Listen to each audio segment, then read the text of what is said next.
This is the Para Cave podcast, proudly brought to you by major sponsor Jack's Pale Ale, exclusively available at Parramatta Leagues Club, and co-sponsors Beau Cook from Loan Market, Scott from Brightside Detailing and Ceramics, Shannon Cooney from Glenmore Park Realty, BTZD Clothing, the official clothing partner of the Para Cave podcast, and the official media partner of the Para Cave podcast, the Parramatta Times.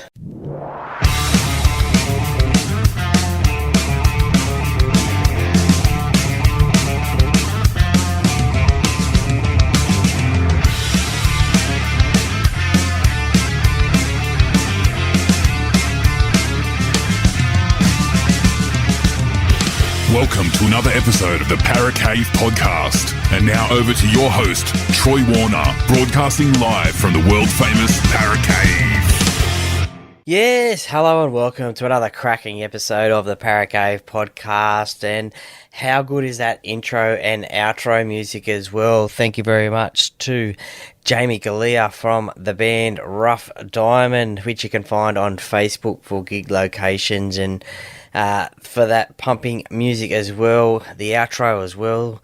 I reckon they both sound great. What do you think?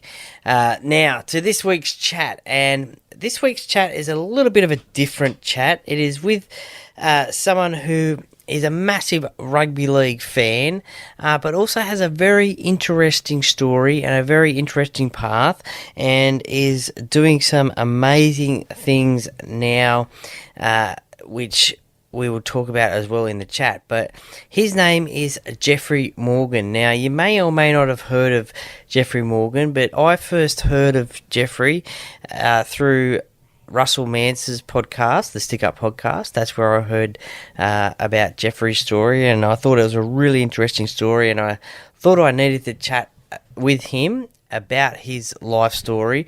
But he's also a rugby league fan as well, and rugby league has played a part in his life so far and still does to this day. And he's got an interesting story from living on the streets of Redfern at 12 years old to criminal activity, which saw him in prison for 18 years in total, to now being awarded the 2022 Life Coach of the Year award. And he is really making a positive impact in people's lives.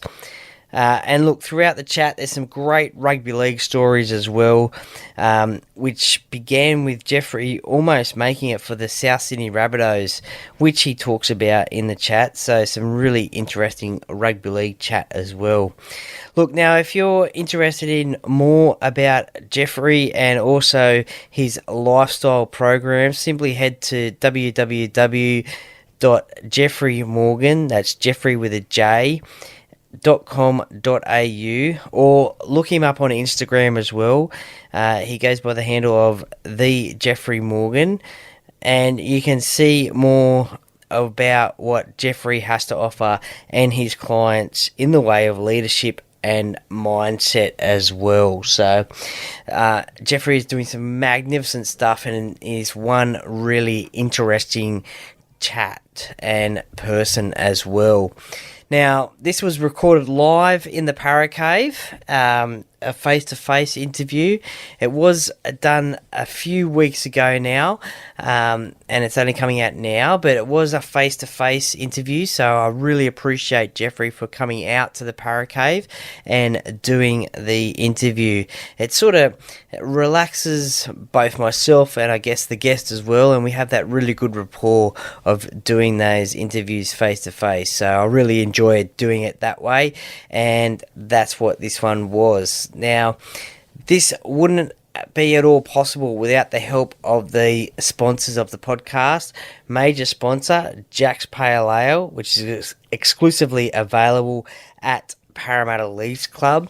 Now, just before I get on to the other sponsors of the podcast, I will just mention that for New South Wales residents, Magic Round in the NRL is this weekend, and Parramatta Leagues Club is hosting a live site at the Leagues Club this weekend. So on Sunday, the 7th of May, there will be 6-metre large LED screens showing all 3 Magic Round matches on the Sunday from the Parramatta Leagues Club car park, which matchday coverage starts at 1:30pm, and the Eels game is on at 6:25pm. There'll be a barbecue and bar available in the car park, jumping castle, face painting, balloon artists will be on site as well to provide free entertainment as well. And good friends and fellow podcasters and Eels fans, the Cumberland Throw will be also hosting their podcast live inside Jack's before and after the Eels game as well. So something to really interesting to watch them do the podcast and talk about the Eels game as well. So the Cumberland Throw there, so they really know what they're doing. So that's happening at Parramatta Leagues Club this Sunday, the 7th of May. So if you can make it there and you want to watch the Eels game, I suggest there's a lot of entertainment there. Sounds like a ripper of an afternoon, so get down there. Now to the co-sponsors, Beau Cook from Loan Market, Scott from Brightside Detailing and Ceramics, Shannon Cooney from Glenmore Park Realty, BTZD Teamwear, the official apparel sponsor of the Parra Cave podcast, and the Parramatta Times, the official media partner of the Parra Cave podcast. More details about the sponsors and Parra Cave podcast merchandise after the chat with Jeffrey, so stay tuned for that one. But I'm sure you've heard enough of my voice at the moment. So as Hindy says, get a beer, coffee, whatever you want. Sit back, relax, and enjoy, and let's get straight into it.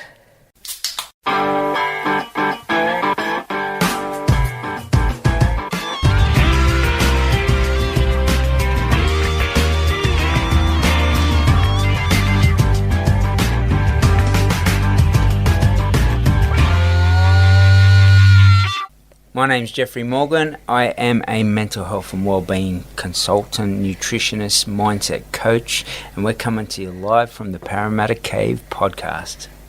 And as you heard from his intro, my guest today on the Parra Cave podcast is a massive rugby league fan, but also someone who I discovered to be interesting, and someone who I found through former guest on the podcast, Russell Manser, through his podcast, The Stick Up. He's a Brisbane Broncos fan, and they are flying at the moment on top of the comp. So he's very happy at the moment. But he's also a health and wellbeing consultant, nutritionist and mentor, and was just recently awarded the 2022 Life Coach of the Year. Welcome to the Parra Cave podcast, Mr. Jeffrey Morgan. Thanks for having me, champion. Not a problem. First of all, congratulations on the 2022 Life Coach of the Year award. That must be a massive highlight and achievement. Huge for me. I think, the prestigious awards for me those efforts were years on years worth of, the grind, the helping other people change and save their lives. So to be recognised is, very powerful. And I walk into here and, you've done 20 plus years to build what you've built.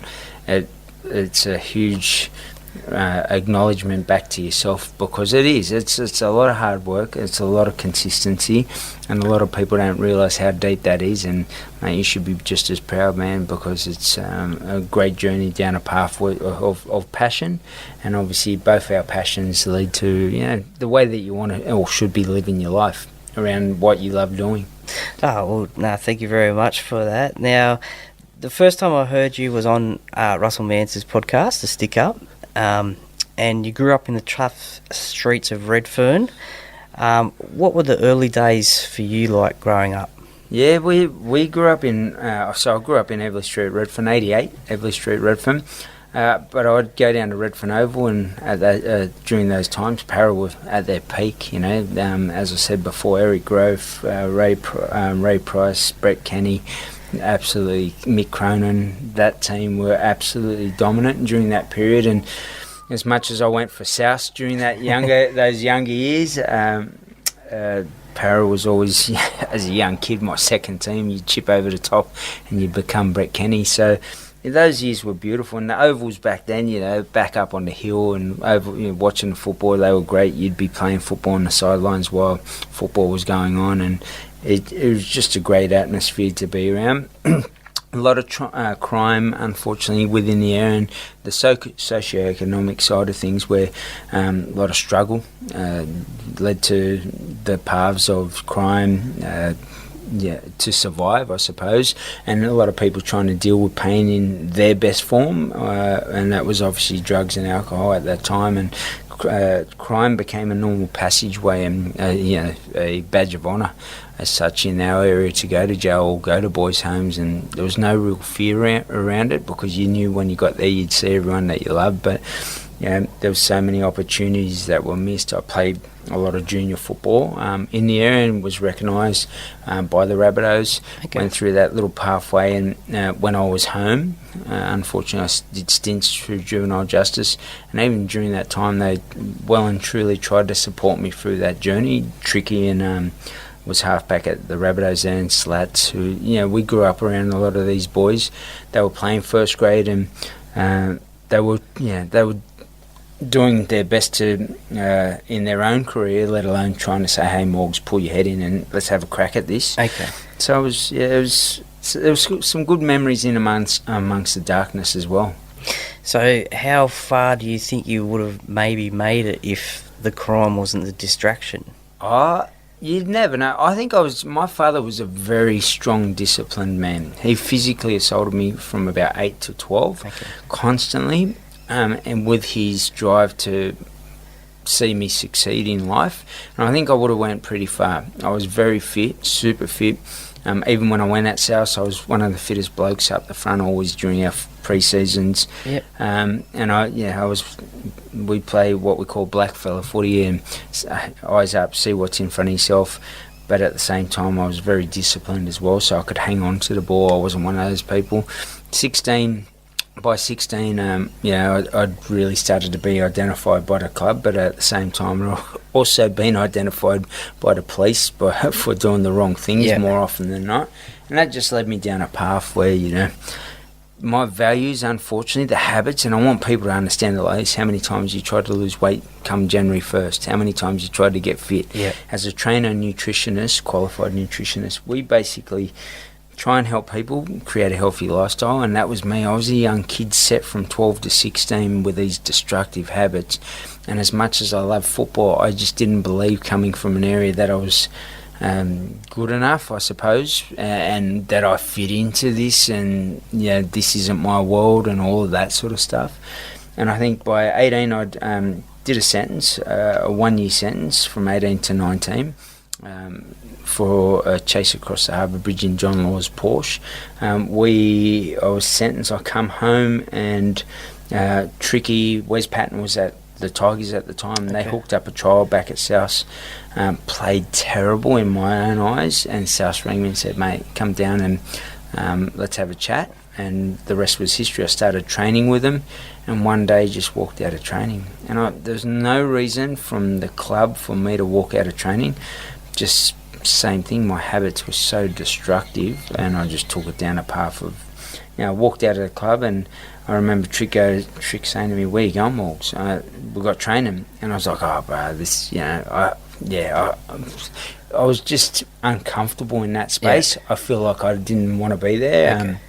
Not didn't want to be there, didn't deserve to be there, probably be a better word. And blokes like, I think, Mark McGaw at the time, Craig Salvatore, I think, was there at the time, Bobby McCarthy was first grade coach, and I just walked out of training, man. Like, literally, we were in the back, under Redfern Oval at the time.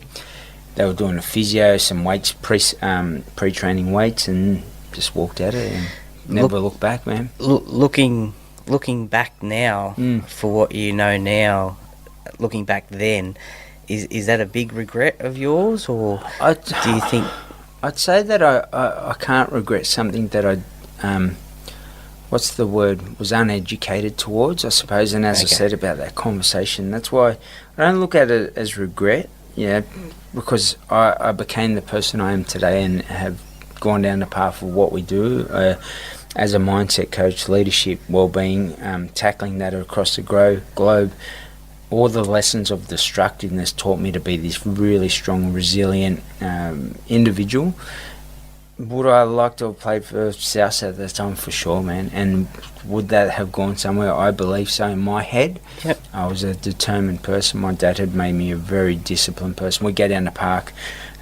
He was German-Austrian, so it was more soccer side of things. Okay, Back yeah. then, though, soccer wasn't really great. But we did get an offer from, even then, an English Premier League club at the time to come across. I played with the Premier League junior clubs in Australia, Okay. or in Sydney, I should say. Sydney City at the time, went to Sutherland and then finished at Apia. And by the time, same thing, just destructive lifestyle. Okay, yeah. Ran away from home at 12, so I went from soccer and being identified really early on, went down to Johnny Warren soccer camp and so forth, New South Wales teams, to just saying, nah, I'm transitioning over, went into the tougher side of things in Everleigh Street and started playing football, and just never looked back. You see, you can't, and this is an important lesson for everybody, I can't regret what I didn't know. Yep. It's when you know, so I'm educated enough now, but I'm at a point where obviously I'm too old to play at that level.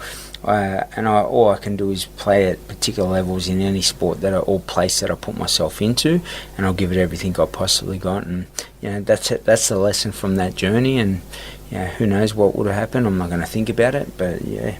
And that's what you're passing on to people today. Absolutely. Is the lessons that you've learnt from the past. If you sit in regret, you'll sit in a lot of toxic sort of thoughts, a mental prison within your head. What could I have been? I would have been the next so-and-so. And, we can all speculate as to how far my career would have went in the NRL, or if I even got a contract.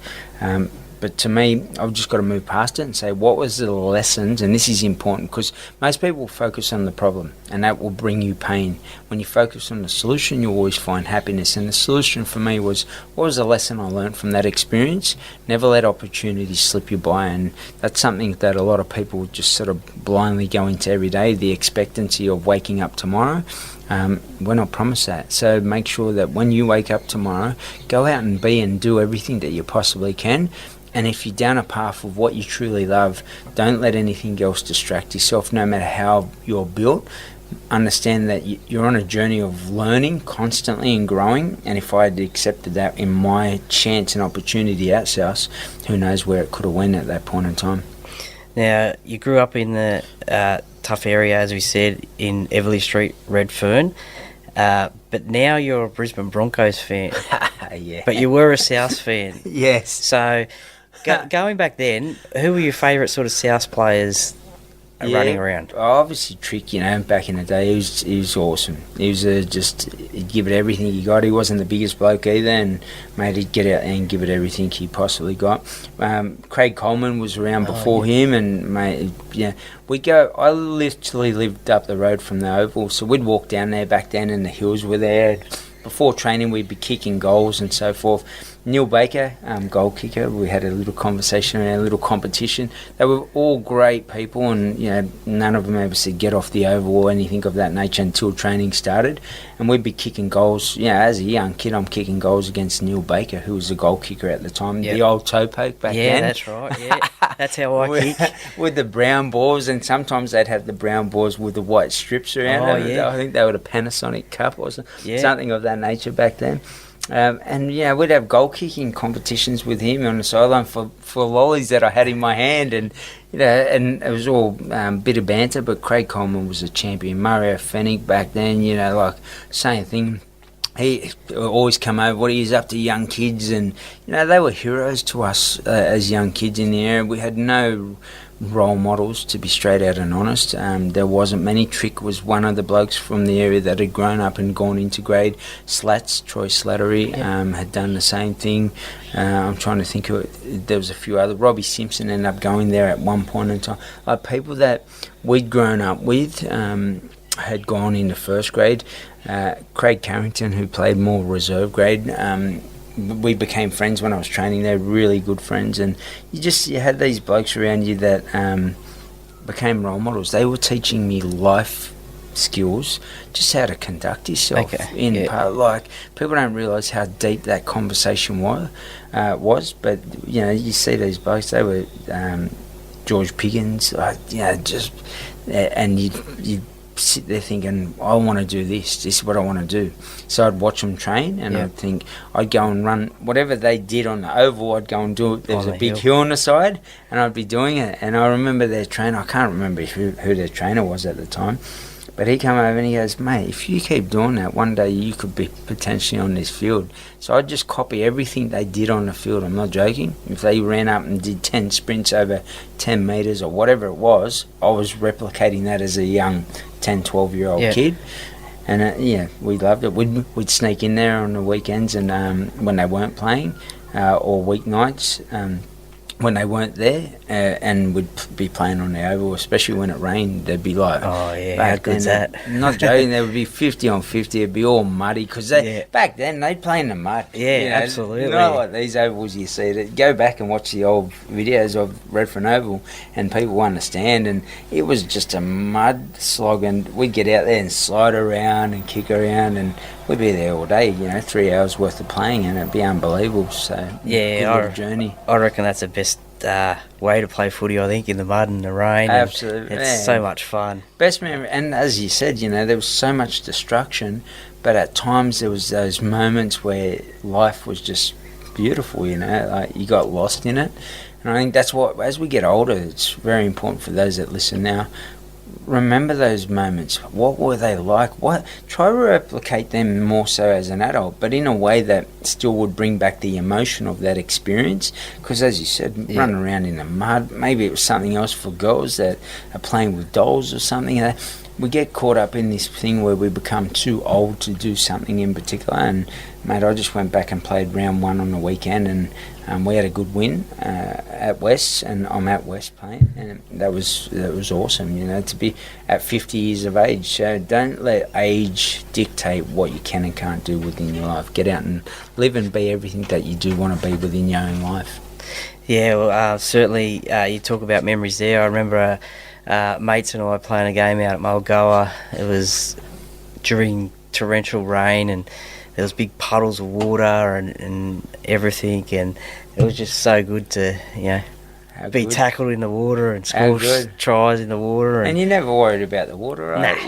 The only one that worried about that was your parents when you got home. Yeah, that's it. All your clothes. What have you been doing? Yeah, that's it. That was about it. That's it. Well, I mentioned at the start, now you're a Brisbane Broncos fan. So how did that change from South Sydney? They first come into the comp, and I think I probably identified it when I was young, watching Parramatta, to be straight out and honest, because they were dominant during those 80s. And for me, just seeing Zip and all these players, as much as you went for South, when they were in the grand final, I'm like, let's go Para. And so it was more like a player thing to me. And I suppose when the Broncos came in, they had all these Gene Miles, all Bacco, to me, Alan Lango, Lockyer, over time just developed these players that Wally Lewis back then. And so I just enjoyed watching them play, and you look at even Para at the moment, sometimes when they're playing their best, Dylan and Moses, they're throwing it around, they're unbelievable tries, but so I think I just have an appreciation of players that really get up and go at it, versus the robotic style of football. And I think you go back to that era. Anyone who hasn't watched it, go back and watch it. They throw the ball around, they get tackled. It was almost like rugby union at times. Yeah, definitely. Well, you're a very proud Indigenous man. Who have been some of your favourite Indigenous players over time? Good question. Jeff O'Hardy, who's become a really good friend of mine, funny enough. Yeah, and they lost to the Broncos during that period. But I like people that are tough, just keep going. And then obviously, over the years, you've got so many JT and so forth that have been unbelievable. Although JT wasn't a fan of JT during the grand final when he's 2015. But in general, GI unbelievable. Like watching him run up the field, and Steve Renouf was huge. Like as a kid growing up, I was sort of still younger then, and I was still playing football, so I'd wear the headgear and, I'd make a break up the field and I'd be in my head like, ran off the way, and, talking to yourself sort of almost. And I think, players like that, just same thing, just watching, they were different kettle of fish, the way they played, the eyes up, and you got Latrell in that regard. I'd say, blokes like that just throwing the ball around, something different. Cody's doing a lot of that sort of stuff now, and you get blokes like that just love playing and throwing the ball around. It's been just great to watch. And then you get the hard end of the pack, and in general, someone like Jeff Hardy to me just epitomised Ricky Walford back then. Oh yeah, he was unbelievable. He chased Renouf all the way down the wing, and if you look at that try, mate, Renouf had a good start and he wheeled him down, and mate, he was a champion, and still does champion stuff in the community. Keeps him, mate, he looks like he play tomorrow. Okay. If you ever saw him again, he's actually looking great. So blokes like that, Lydiards, Lid, Zip, they were unbelievable back then as well. So a whole bunch of players. Dino Witters, he was great offloads, and same thing. The super sub. He's just. I've played with him we've played Oztag together. We won the Oceania Cup together actually, but they're just different. Dennis Moran, so underrated player. He was at Parra, and I've played with him, and just playing with them, you understand why they played the NRL. Just very structured. They see things that other people don't. They'll train.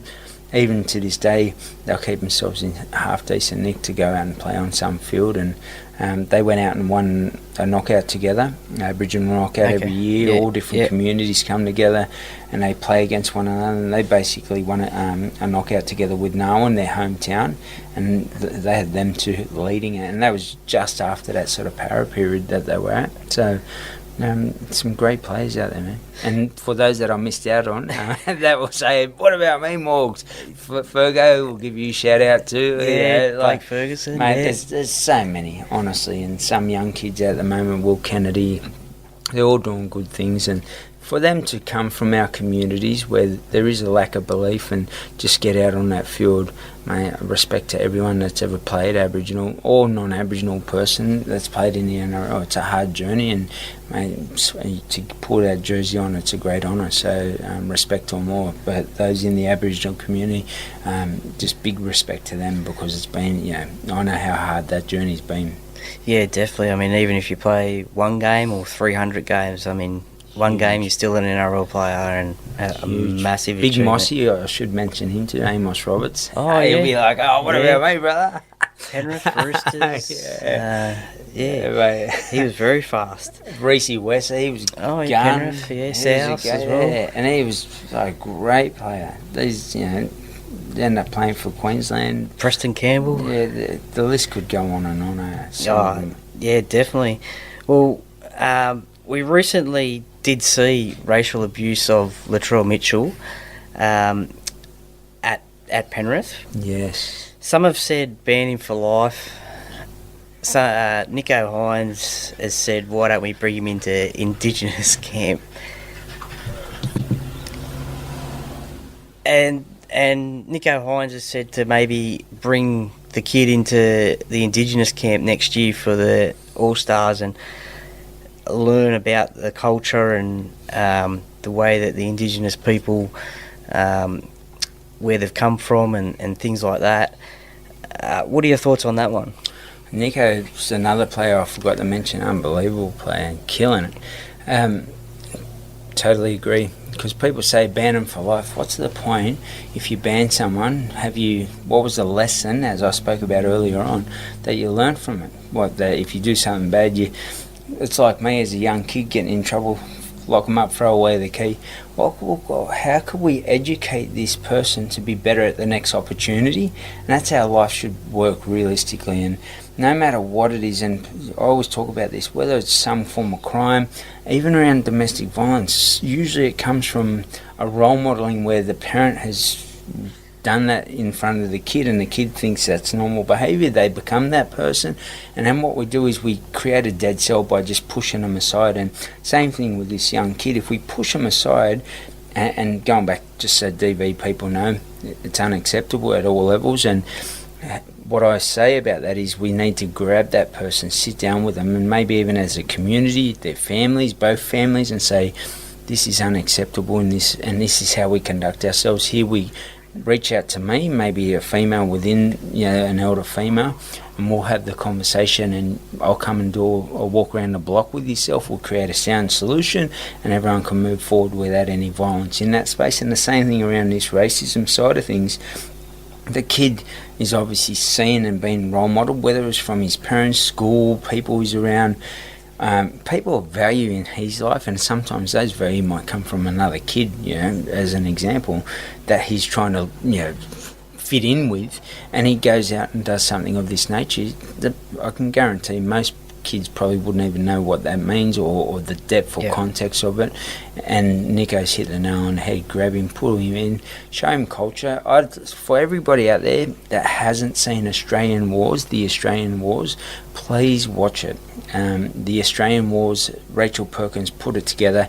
It's a factual depiction of the first people that come to Australia after Aboriginal people and their journals, and basically you can have a look at that. You can understand the whole journey and the destruction. I won't even go into the depth of it, but it's very dark.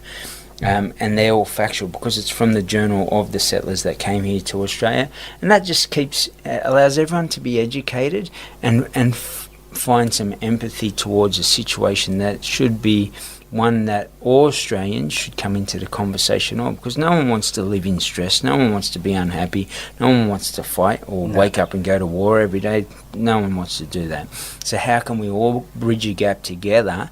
And this is one of the gaps I definitely recommend to anybody that hasn't watched Australian Wars. You get a sound education behind it, and it's from archaeologists, historians, non-Aboriginal, that tell the true story of the journals that were found, and the depiction of that shows a very dark side of Aboriginal fighting, people fighting for a long period of time. And obviously still to this day there's things that are going on, unfortunately, where no one wants to go through that in general, and that, whether that's from an Aboriginal perspective or non-Aboriginal perspective, we all want a more harmonious space. My parents and grandmother, or my mother I should say, and grandmother, taught me love, kindness, empathy and respect. When I walked out the door, that's how you should treat everybody. And if someone doesn't treat you that way, then they need some form of healing or education towards how they can become better. And Nico Hines has hit the nail on the head and crushed it with that. Now, you've done some work with the NRL, and we see the great concept of the Indigenous All-Stars camp and game, usually pre-season, usually one of the games that kicks off the season.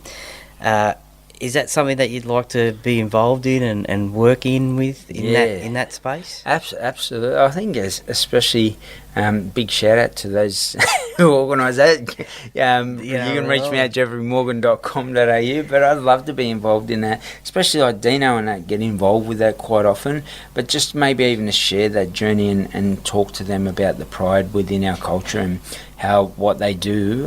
For me as a young kid, as I said, these people were role models we go out to the oval and kick the balls with. So make sure that you wear that with real pride when you walk out on that field, because it is representing our culture, but at the same time it's representing that hope that there's more than crime and drugs and alcohol and domestic violence being a normal part of our DNA growing up, because we've gone through that and been passed on through generation to generation.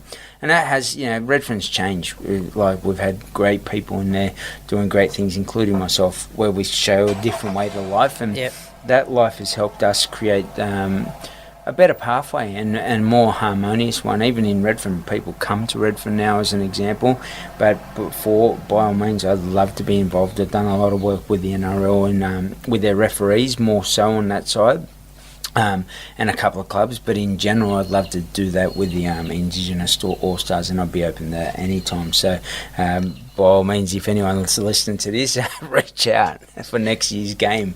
Well, we'll see how we can go. We'll see if we can get you involved somehow.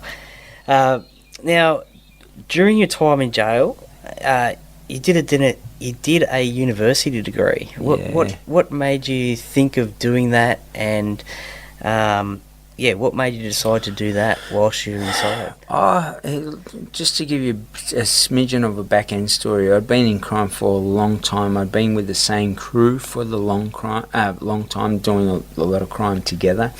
We went to Melbourne, we robbed a bank, we got arrested. I went through a trial. They were meant to come to the trial and say whatever needed to be said to get me off. They decided otherwise. They'd plead guilty because they were on camera. There was no way they could actually beat it.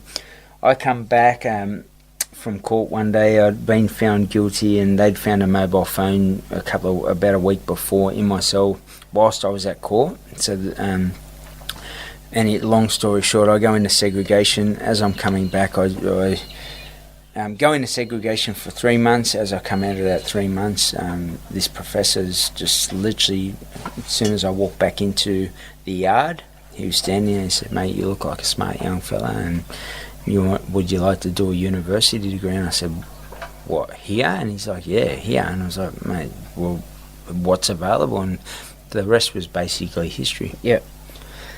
What was the hardest thing about being in jail, your time in jail? What was the hardest thing? What was the thing that you missed the most? Obviously, besides family, what was the hardest thing? Yeah, I'd say, just life, eh?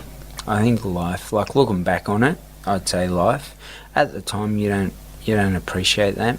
But, I've seen my mother and father who had cancer and died from cancer go through absolute, mayhem of cancer, and anyone that's been through that or their family's been through it, they know how hard that is on the family. And I just took life for granted.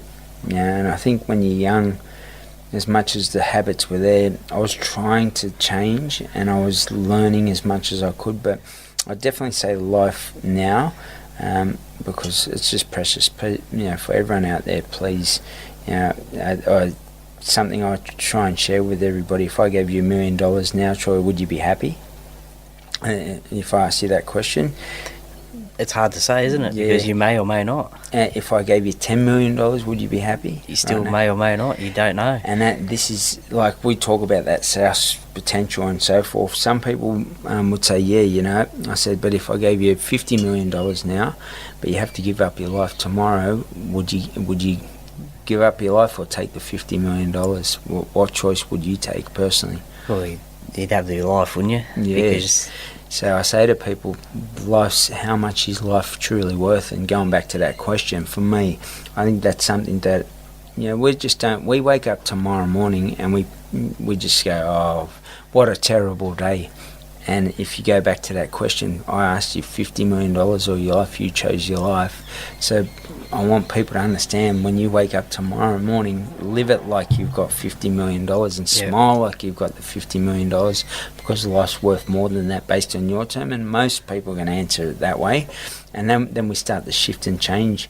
The other thing was probably, when I was in there, it was a lot of, the food was terrible. So the simple things, being able to watch football or stuff of that nature, juvenile justice just didn't happen. So being able to watch football, watch a movie, stuff of that nature, the simple, see your family when you really needed to talk, like those things. And then on the back end of that same conversation, the realisation that your family weren't coming to visit as a young Aboriginal kid. 12 years old, I went into custody the first time, and I was waiting for my family to come visit, and they never came. And all through that journey, they never came, and it really disconnected me from my family, because I was like, stuff you don't care about me. Yeah. I'm going to do me, and that just made me more destructive, I suppose, underneath. And I didn't have the ability to regulate my emotions as a 12-year-old kid, and my way was stuff you and stuff the world. And I went out and became this destructive human being until I started to mature and see a different way. It just took me time, and the habits were so deeply entrenched. I had to jackhammer them out of my brain and literally rewire that and put some nice ones in there, and here we are today having this chat. So you mentioned there before trying to watch football. how did you get knowledge of football and so being a fan of rugby league? And I can't truly remember, to be honest. It might have been the radio. We might have had a radio. I think they had like a couple of channels through the wall. You had a speaker and that would play. You could press a button and it would change the channels. Okay, yeah. And that was about it, man. That was the depth of. So you listen to. I think it was. I don't know who it was back then, but I was going to say it was Ray Warren, but I don't think it was. It was something of that nature, and they'd be like, Kenny's down the sideline, and you'd be sitting there, go. That was the gist of your football during juvenile justice. But that was it. Once you got the jail, obviously you had the potential to buy TVs, but some people didn't have that money, and they didn't have a TV and so on. I used to think, what do they do during the night? Friday nights were huge. You get locked in at 3 o'clock, but everyone would be talking about the game that night, the big game, and then the Sunday game as well, and they're the only games you got in there. There's no Foxtel or anything of that nature, so they were huge, and football season really flew by. Was there any rugby league games set up between? Oh yeah, we usually played every weekend. Okay, mate, they were tough. So there was a lot of blokes that had gone through Jersey Flag or President's Cup back then. That were in there. They had a huge potential. Same thing like myself, but we. There was a bloke, Kevin Hinton, who was unbelievable, played at the Raiders and became a very good friend of mine. Unfortunately, saying through that life, sad lives, got on the drugs and unfortunately was found at home, and that was one of my best mates at the time. It's a sad journey to see that potential from the Canberra jersey. He had one of the most, you talk to anyone that played with him, one of the most talented footballers you ever met. And we used to, when I first went to Long Bay, have these battles, and he says it somewhere that one of the best players he ever played against was we were both 5'8" at the time, and we'd have these battles. Instead of having the Canberra jersey on and the South jersey on, here we're with MRP and MRC jersey. I can't even remember what colours they were, but we'd be going at it against and smashing each other. Yeah, I bet you those games were tough. Yeah, you didn't have the video. Then with the swinging arm and the late hits, and I reckon no one would have played the following week if you went back to the video. I bet you there'd be a lot of suspensions there. Oh yeah, absolutely. Everyone would have been suspended, but and you just got used to it playing that way, I suppose. But so much wasted potential on a football level, just because of the areas they've grown up in, and definitely the lack of belief as a kid. You just like, oh, what am I doing here? And you see someone like Mark McGaw, he signed from Cronulla, I think, then to South. He was the Australian centre. I think he might have still been then, and you just think, he's the Australian centre. I'm just this kid from Everleigh Street. Yeah. Let's get out of it. And I think that's what ended up, not him, but just in general, the thought process, the fear of imposter syndrome probably was the word I'm looking for. As a young kid, I don't deserve to be here. And that was it.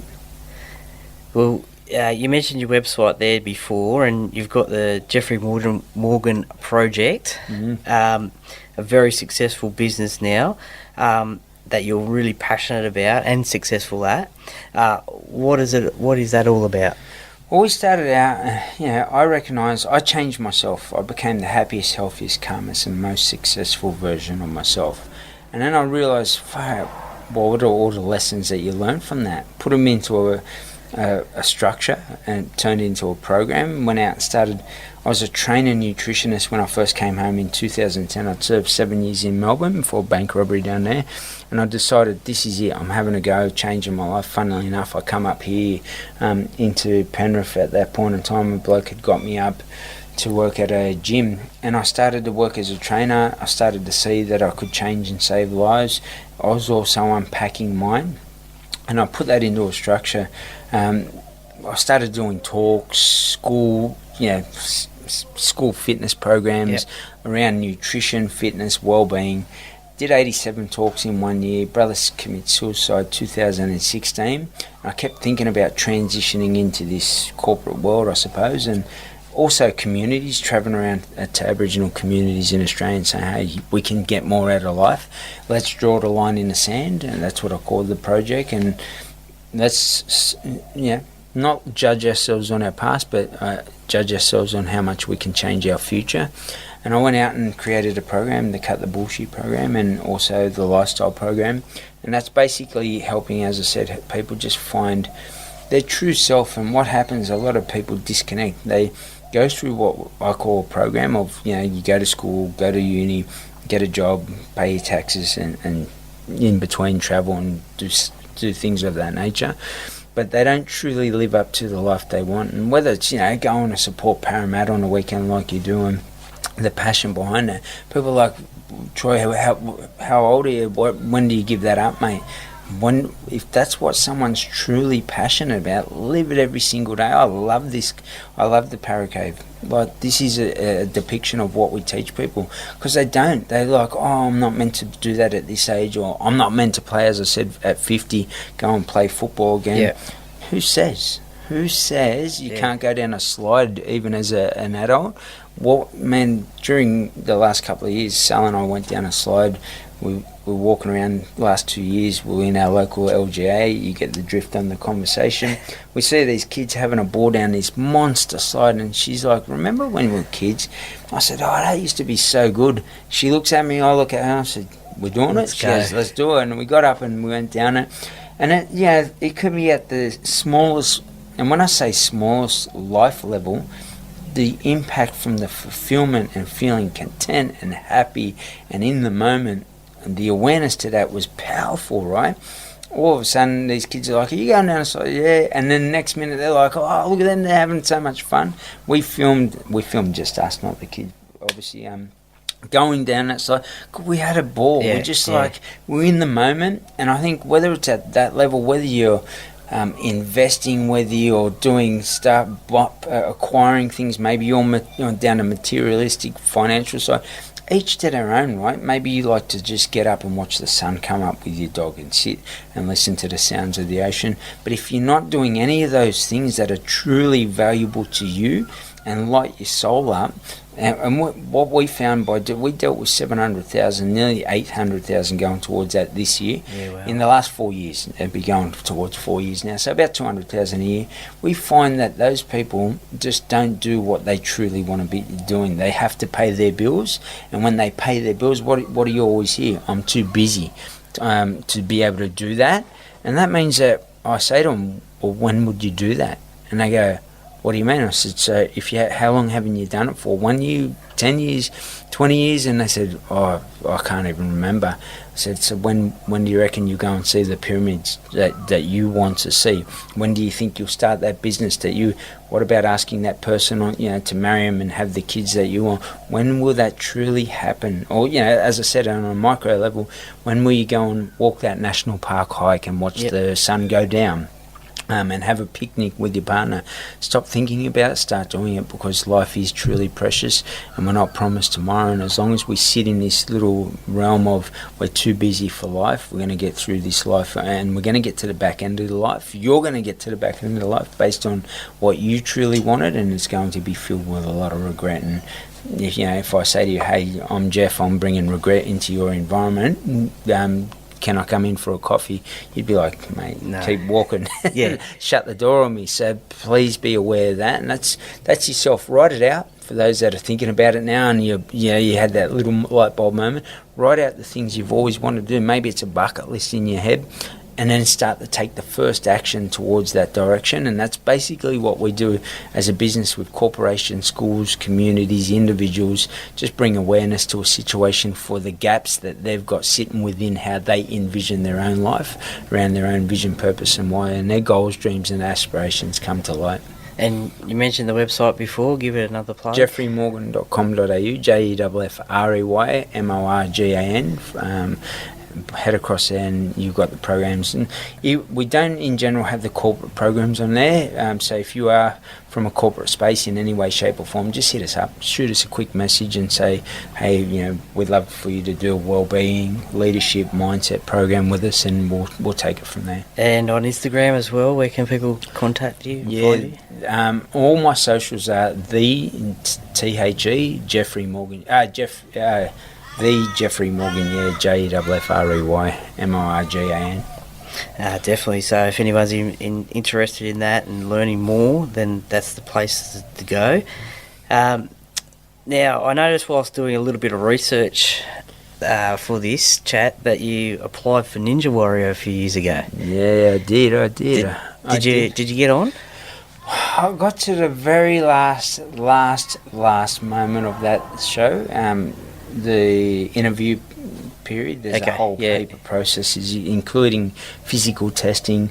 I spoke about my past, which we've spoken about. I was very honest and open. Yep. And sometimes I think, and I've done that with a bunch of shows, to be honest.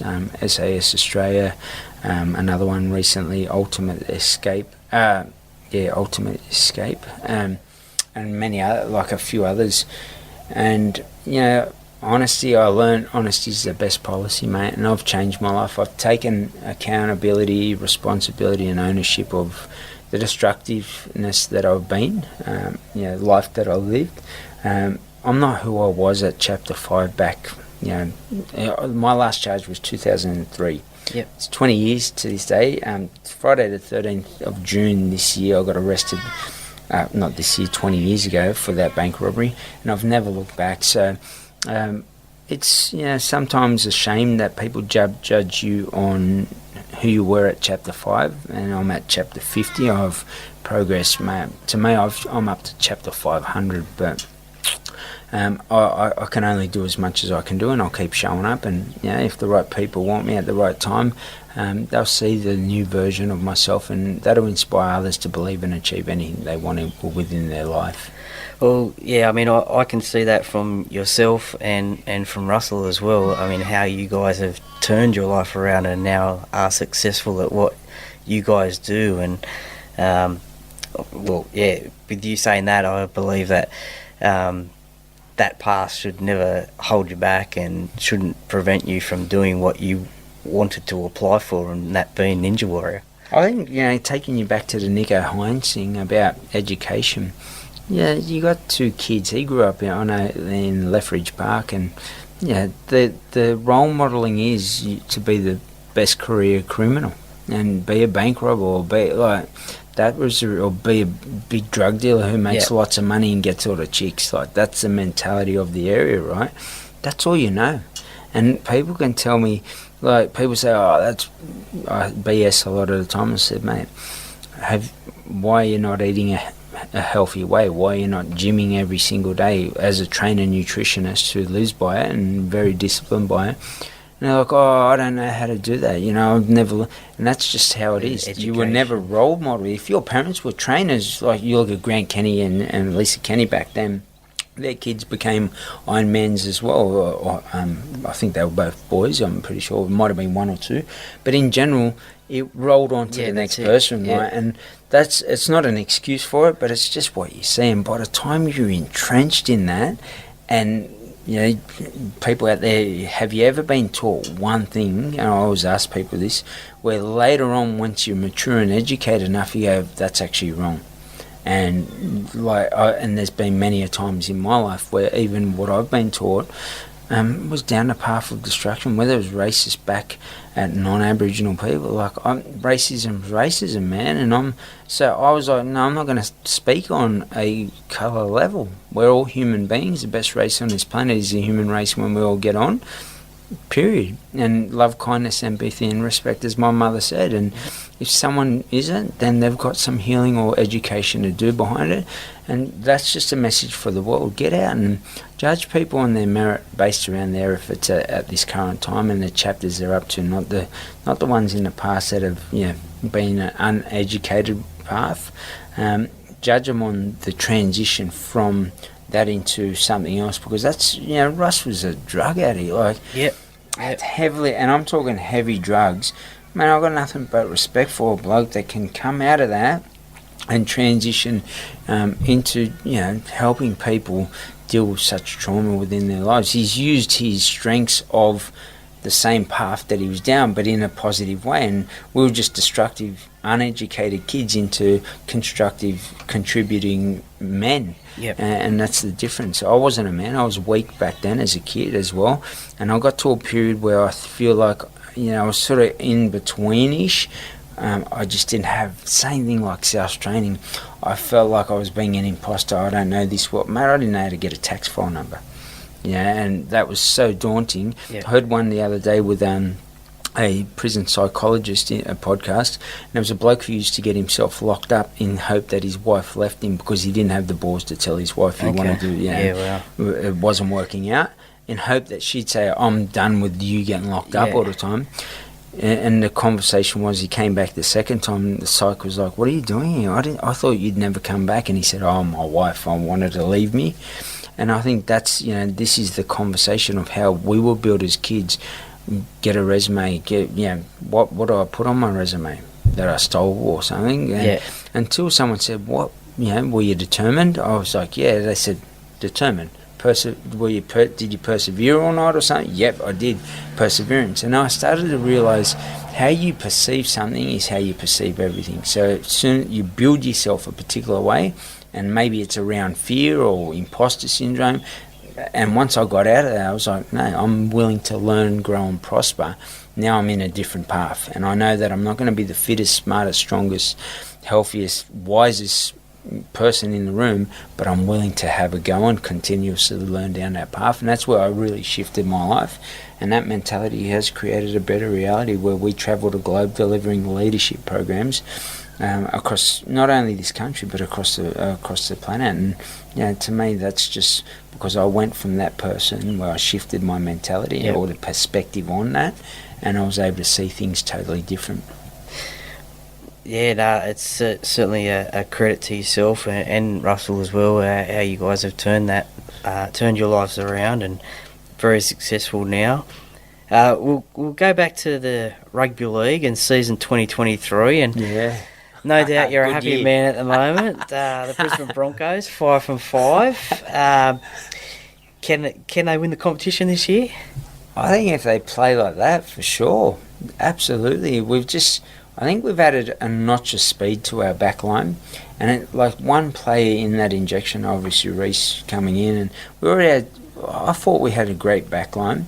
I thought we were building towards they were a younger team, but they were there or thereabouts, but some of the maturity within that, passing the ball at the wrong time, turning it over, stuff of that nature was present, and that's the young throw the ball around mentality sort of attitude and hanging onto the ball at the right time. And I think now you got people like Kirk, Capewell, Reynolds that have come in and created some senior roles, take it here, push it there, and they've just they've really stepped up. You got blokes like Corey Oates that have been there for years, unbelievable player, like one of the most underrated players.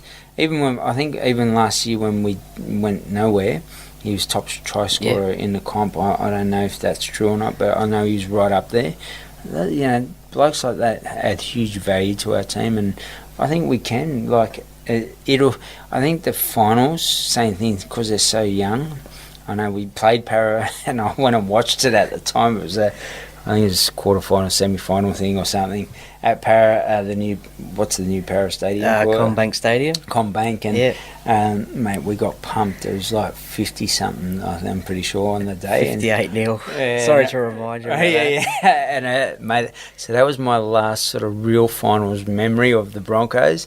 So I'm a bit conscious that when they get there, they might still have that in their heads, and I think we're heading towards something great. If we can keep the nucleus of that team, we'll do something pretty good. Who do you think will be the Broncos' biggest threats in the competition? Do you think it'll be like the It's usual? a weird year. It's a very weird year, because even Parramatta, I look at them, I've watched some of their games, and I think, I don't even know if they'll make in my head, but then next week I'm like, they could win the comp. And that, it's like there's a whole variable of teams. The Roosters are always strong. They'll be there, I think, at the end of the year. Melbourne, when they got Munster, if he's not injured, unbelievable. Like, same thing, you get just Harry Grant, him, directing around the park, and they become a different team without these senior play leaders. I think Cronulla can be huge. Yeah. They'll be they were real dark horse. They sort of schemed along last year. Nico Hines he just plays this off the cusp football. We call it black fella football. Throw the ball around, run it here, flick it out the back door there, and do a wrap around, the old wraparounds from back in the day. Oh, yeah, you don't see many of them these days. Sterling, I still remember. Do you remember that one? They had this, for those that haven't watched, you got to go back and watch the old grand final. They used to set up a wall. Oh, yes, the Parramatta wall. Yeah, the Parramatta. They'd set up this wall, tap the ball, and then Jeff Robinson. Yeah, and they passed it, and Sterling got absolutely poleaxed by, I can't remember who it was. I think it was Jeff Robinson, I think. Oh, is it Jeff Robinson? Yeah, poleaxed you. Yeah. And that was in the grand final, or semis or something of that nature. I think there's I think teams have dropped off. I think Canberra, I don't think they'll be there this year. Souths are same like. I think Souths have got a good nucleus of. They don't have this level where there's. They got Latrell and Cody and players of that nature, but they also got just a real solid team. Yeah. Cam Murray there as well. But they've got a solid team. Some names that aren't household names, but Colin Matangi and they're tough as nails and they go all day. And they've been close in games. And I don't think they've played their best footy. And Para are definitely way off the mark of what I know they can be. Moses and Dylan. When they get going, I've seen a try at the start of the year. It was one of the best tries I've seen for a long time, and they've got potential there. But I definitely think the Roosters, Penrith, same. They'll be strong, but losing Kikau and Happy, who's very happy at the Tigers. They're going good. They got pumped by us on the weekend. I think you'll see. Maybe they'll, those teams, Penrith, the Roosters. I don't think Canterbury are ready yet. I think they'll need a couple more players. Same thing, they'll win some, they'll lose some. I don't know if North Queensland, I think they're getting older as a team now, and they're going to have to bring some players through. As much as I love Tamalalo, and they're unbelievable. He's a beast. Yeah, he certainly is. But just getting the mix right, and whether I think it comes down to injuries at the back end of the year too. You can have a great team. You look Tedesco out of the Roosters or Mano and Suwali, and all of a sudden you've got that's it. Yeah, it's a different team. And it does. You look at Melbourne at the start of the year, they've had no Munster versus having Munster. They've won the last few games, and they're just a different beast. They start to get, they get tough with that. Yeah, definitely. Well, some of my favourite games are Parramatta Brisbane games, and I look forward to them every year, and they're my favourite away trip games, is going up to Brisbane, and so looking forward to doing that one again this year. Hopefully, especially out there, we return the favour, because we haven't. Para usually. I've got a friend that goes for Parramatta, and I lost a bet, and a lot of people thought I actually went for Para because I wore Para gear to the game, and Dino Witters was with NITV, interviews me there and says the fittest black fella on the planet, and I'm wearing all these Para gear.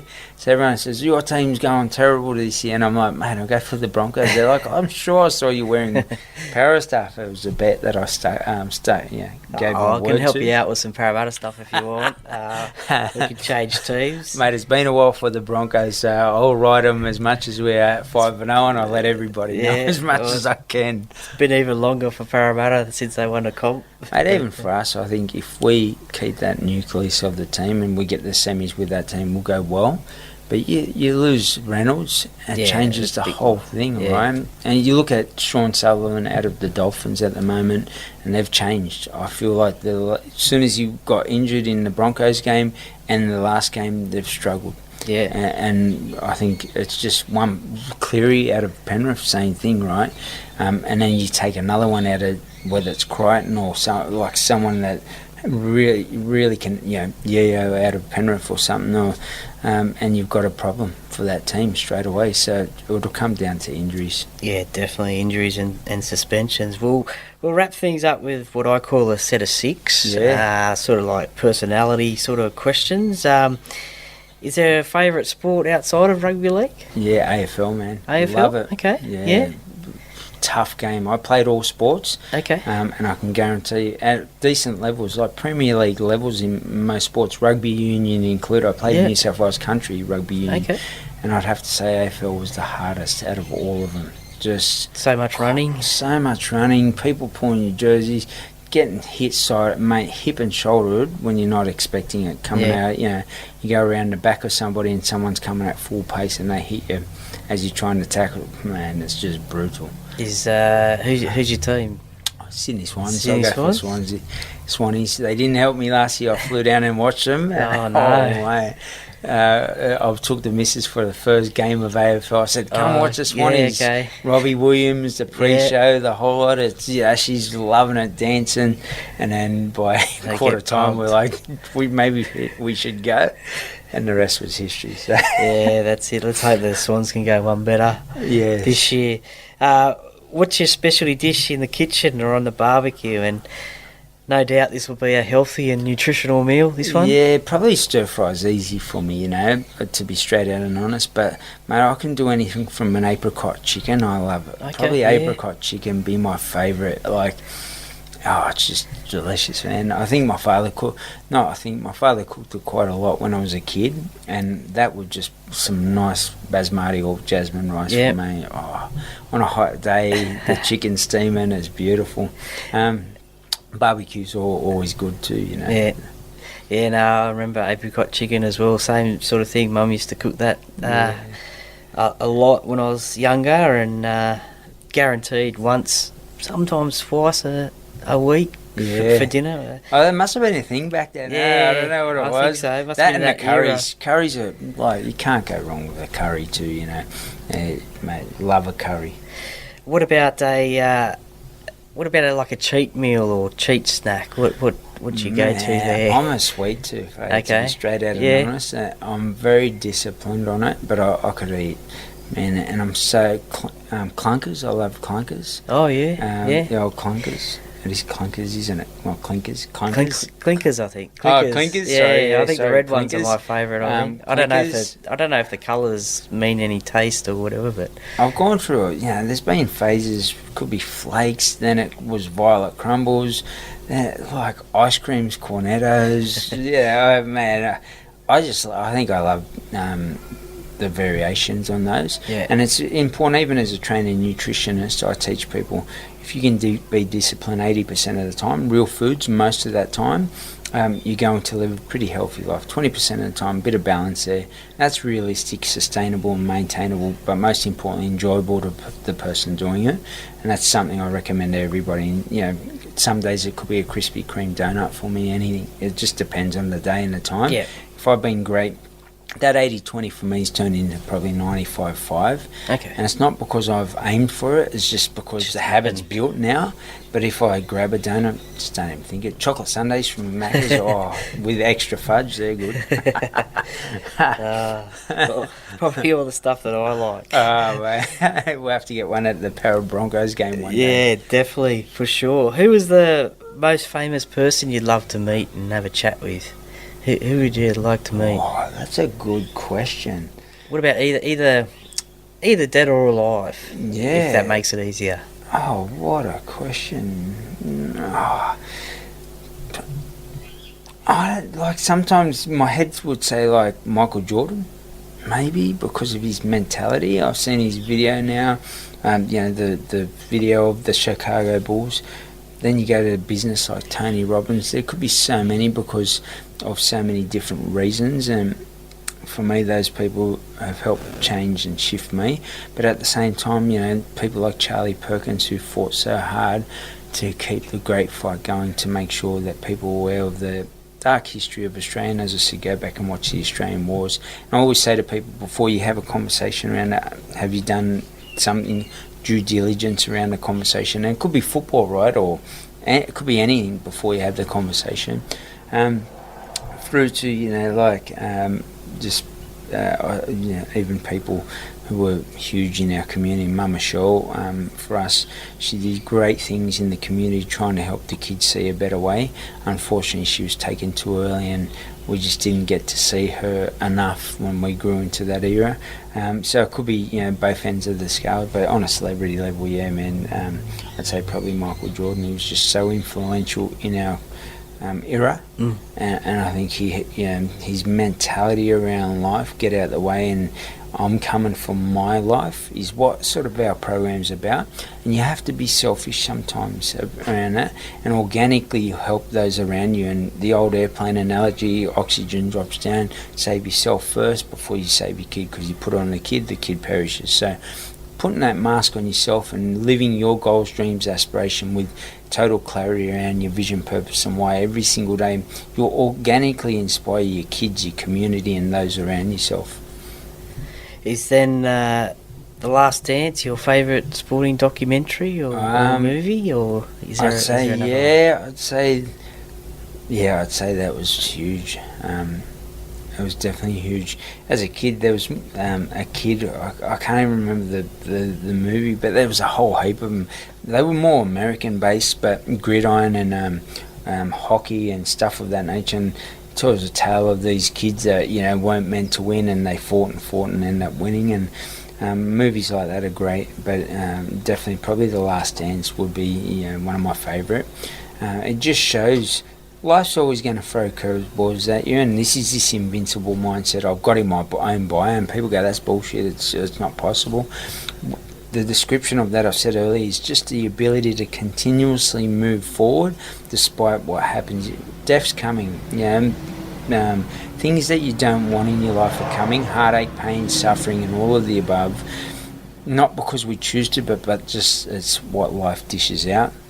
And if we can get strong at that, we're able to just continuously strive to move forward. And I think that Last Dance captures that. Injuries, talk, dysfunction between the team, but he had one vision and he kept moving forward towards that vision, and that was his vision. And you listen to Scottie Pippen, he was like, I'm going to do my vision now. And when he didn't get his vision, what happened? He started to become dissatisfied in an environment, and he wanted to move. And I think this is something that everyone needs to learn. If you're not happy in a space, you've got the ability to move into another space. Make sure you do it, whether it's a workplace, a relationship, an environment. The time, energy and effort you give to that, if it started to be disruptive and hurting your soul, probably your mind, body and soul, get out of that space as quickly as you can, because that was me, and that only put me in jail. And as soon as I decided to let the chaos go around me but be focused on my goals, I stepped out of that life into a better one. Is Michael Jordan the GOAT of basketball? Oh, good question. There's so many. I think he was. His agility was different to Kobe. Was a bit stronger, bigger build. Unbelievable both players. Then you go to LeBron now as an example, even figure, unbelievable point scorer. Before them, you had Magic Johnson, and I'd say everyone's a GOAT at some point in time in their career. Yeah. And I think it'd be hard to say. Soccer's the same, Was Pele better than Messi or Ronaldo? Or true. And people get in, and then you go to rugby league, and people have all arguments around who was the best 5'8". You start naming those, Brett Kenny, but the way they played then versus the way JT plays now, two totally different things. Were they both brilliant minds? Unbelievable, and it's much of a muchness. Yeah, I still think that Brett Kenny or definitely one of those Parramatta players from the 80s should be an immortal of rugby league. But he's not an immortal. No. Are you joking? No. Mate, and that team was, for those, look at the modern era, right? It's just as tough back then. They, correct me if I'm wrong, they went, so many years in a row where they made three in a row. Sorry, they won the competition 3 years in a row, and I think it's made the the last grand team to final win it, right? Yeah, last team to win it 3 in a row, and they made the grand final in '84 as well. So 4 grand finals in a row, and then '86 as well. So Mate, what's that? 4 in 6 years. 6 years, and to be that dominant now. You look at Penrith; they're going for 3 in a row this year, and there's huge talk around it. Broncos did it. I think we did it 2 in a row. 92, 93. Yeah, but we didn't make it. The Roosters 18, 19. Yeah, so it is, that team alone, and you look at GOATs, and man, to me as a young kid, Brett Kenny was unbelievable, so quick, so agile. Peter Sterling, and that combination was unbelievable. Yeah, for sure. Yeah, I'm very surprised by it. Tell me Ray Price is an immortal. No, he's not an immortal Wow. either. None of those Parramatta players from the 80s is an And immortal, Sterlo either? No. So, Are you joking? So how do you win 3 in a row and not be an immortal? The last time it's ever been done in the NRL. it must be, it's about people who changed the game and the way they played and how they changed the game and stuff like that. And Mate, they had a defensive wall like a soccer team. So if they didn't change the game, and the way they played was unbelievable, right? Yeah, well, you look at Ray Price, he's a dual international, premiership winning captain. That blows me away that none of that team was an immortal. Yeah. No, we're going to try and get one of them as a Mate, I'm just blown away by that. But I'm going to have a look at the list of immortals now. And there's only 13 of them. So is that it, or they still? They generally, I think it's every 5 years or so, they induct another one maybe. But there's a lot of talk about people saying that the Immortal is an exclusive club, so you don't want to have too many of them. But that team, honestly, 3 in a row, how do you do that? It is a hard thing to do. You look at Penrith, and they know how hard it is this year to go at that. And the crux of that team, the spine of that team, whatever you want to call it, you had Ray Price, you had, and when I say this, Sterlo, Kenny, you had great plays in other positions as well. The fullback at the time, Paul Taylor. Yeah, Paul Taylor. Then you had Zip Man, like Mick Cronin, Eric Grove. They were unbelievable players, and but you definitely like Sterlo and Kenny and Grove were Grove and Price were unbellevable. They were right up there, and that just blows me away. How that not one of them are immortal. Well, the last one of the day is, who's your favourite band or solo artist to listen to? Oh man, I'm into deep house music, and a lot of people might not know those sort of things, but band-wise, U2. Okay. Yeah, I love U2. As a kid, they were huge, and went and see them in concert, and massive concerts at the time. And I'll never forget, there was a bloke who climbed up. We were at the Sydney football stadium. They played there, and it had this big, I don't know what it was, speaker light thing right in the middle of the mosh pit, if you want to call it that, back then. And that was full, and a bloke had climbed up to the top of that. He sat on the top of it, and all these security guards were trying to get him down. And I remember Bono saying, "Just leave him there. He's comfortable. Let him enjoy the show, and he'll come down when it's finished." And the security guards are like, oh well. And obviously the what's the word for it, public liability wasn't as bad or stringent back then, and they just sort of let him be, and the concert rolled on. And I think they had a great message at the time around their intentions were great, from Ireland, and just wanting to see world peace more so. And individual artists, man, for me probably. It's hard because you look at coming up through, when I grew up, Michael Jackson was huge, and then whether the stuff that happened with him was true or not disconnects, because obviously people like Russ and what happened. But he was unbelievable as an artist. Usher back then, as a kid growing up, I suppose. In this day and age, I listen to a lot of just deep house music, and people like Max Uzo and Mark Felipe. They're, to me, more relaxing, I suppose. I'm getting older, and that's my classic or opera music that most of the oldies used to listen to back then. But in general, they'd probably be mine. What's your favourite U2 song? Oh, good question. Probably one. Yeah. It's, I don't know, it's saying, it epitomises them. One love, for each other is one of the lines of the song, and I think if we can have that as a human, as a race, and the human race when I talk about that, because I've never been taught to see colour. I've just been taught to see how someone treats you, and you treat them just the same. And even if they don't, still show them, treat them the way that you would hope that they would become. And that's for themselves, so that they're not in stress, heartache. But a lot of times, people that are treating people of that nature, Russ's story through sexual abuse, it's just lashing out at the world and not knowing how to deal with it, regulate your emotions, not being role modelled.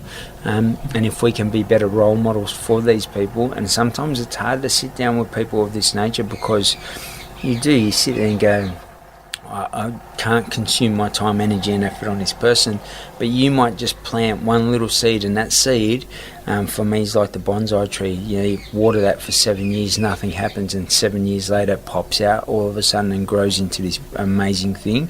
That's basically that little bit of information you pass on to someone could actually change or save their life at the right time. So don't discount the value you have on a conversation, even though it might seem to go in one ear and out the other, because I was that kid, and things that, even Alan Jones and that were at the club at South at the time would say to me, have modelled me into the person I am today, and that's priceless.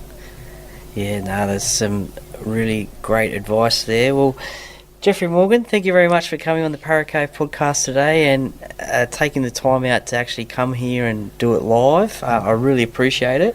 Legend. So I'll give you one of these Para Cave podcast hats. Legend. For coming out here today. I really appreciate it. It's been a great chat, really enjoyed it, and great to catch up, and I'm sure the listeners will love the chat as well. So it's been a thank you pleasure. very much for coming on the Para Cave podcast today. Mate, legend. Hat fits perfect, and I'll wear it to every para game if they're on TV, other than when my Broncos are playing. And mate, thanks for having me out there, and thanks for your time, legend. How you going, mate? Are you a Para Cave podcast listener? I am, bro. It's a great podcast. Everyone tune in. Go Para. Well, welcome back, and thank you very much for listening to Jeffrey Morgan and his life and rugby league story as well. Look, it certainly was a really interesting story, and look, if you're after more information about some of the programs that Jeffrey runs and is very successful at, head to www.jeffreymorgan.com.au and check them out for sure. And once again, thank you very much, Jeffrey, for coming out to the Para Cave and doing the interview as well. We've made a little bit of a good rapport together, and we actually messaged each other during the Brisbane Broncos Parramatta Eels game, so we're having a little bit of a banter there. The game played up in Darwin a few weeks ago, so probably mates for life now. Really enjoyed that, so I hope you did too as well. Something a little bit different, but still had that rugby league flavour to it. Once again, this wouldn't be possible at all without the help and support of the sponsors of the podcast. Major sponsor, Jack's Pale Ale, exclusively available at Parramatta Leagues Club in the club shop. And as I said at the top of the show, don't forget this Sunday, the 7th of May, there is the live site happening at Parramatta Leagues Club showing all three Magic Round games, including the Parramatta Eels game at 6:25 against the Titans. So get down there if you can and enjoy some family entertainment and a good afternoon out. And co-sponsors Beau Cook from Loan Market, your local Penrith mortgage expert. Contact Beau today on 0401 213 236. Get in contact with him today for a free chat and see what Beau and his team can do for you, and let him know that you heard it here on the Paracave podcast. Also, Brightside Detailing and Ceramics. Scott there is a certified detailer with 20 years experience in the industry. So get in contact with him if you want to be driving around in the shiniest and cleanest car in town. His contact details, you can contact him on 0449 544 086, or you can contact him on Instagram as well at brightside_detailing_ceramics as well.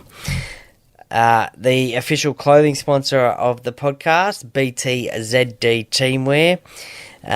Now, check them out at www.btzd.com.au and see what they can do for you and your sports team as well. Got some great Paracave podcast polo shirts that are available. We'll touch on those a little bit shortly later.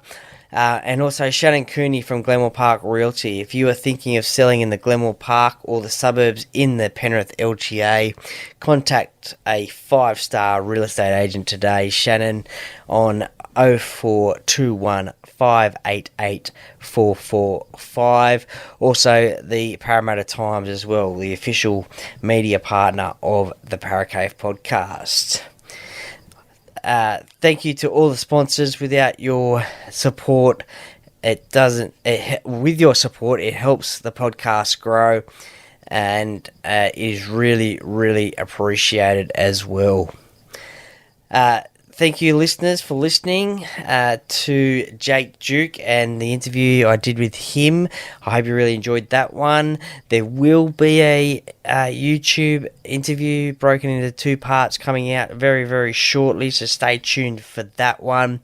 And I hope you are really enjoying the extra content coming out each week as well. The Talking Para excerpts that I do. But also check out the full podcast with the Talking Para lads on Spotify and Apple as well, and my radio show spots on Pulse FM with the Duckman as well on 89.9 FM. So I hope you're really enjoying those ones. Now, just quickly before I go, the Paracave podcast merchandise, which is available right now. So I've got polo shirts from BTZD Clothing. I've got 3 large and 3 extra large shirts left in this first batch. So you can send me an email at theparacavepodcast.com at yahoo.com, or just send me a message on the social media channels and we'll organise that one. They look great. They're very comfortable to wear. So they are only $30 each, or you can get a Paracave Podcast hat as well. The hats are $15 and they come with the exciting new podcast logo. So, or you can get both of those together in a combo for only $40. So a hat and a polo shirt together, great deal there. And all you need to do is just email the podcast or send me a message on socials. So I've got 3 large and 3 extra large shirts left in this first batch of the polo shirts. Plenty of hats. Get in quick, post them on socials, be the first one. Great looking gear there. But thank you very much. If you've enjoyed this content or any content brought to you throughout the week on the Paracave podcast, please leave a 5-star rating and review on the podcast platform that you listen to. Have a great week as best you can. Look, this is coming out on Thursday, so it is Magic Round this weekend, so enjoy your Magic Round in the NRL, and it should be a great weekend of football, as this season has been already. But make sure you follow the podcast on the social media channels as well for some interesting content and to see who's coming up next on the podcast on both Instagram and Facebook as well. There's some great interesting guests coming your way over the next few weeks. But to sign off the show, and as I always say, the Para Cave podcast, by the fan, for the fans. Go Para!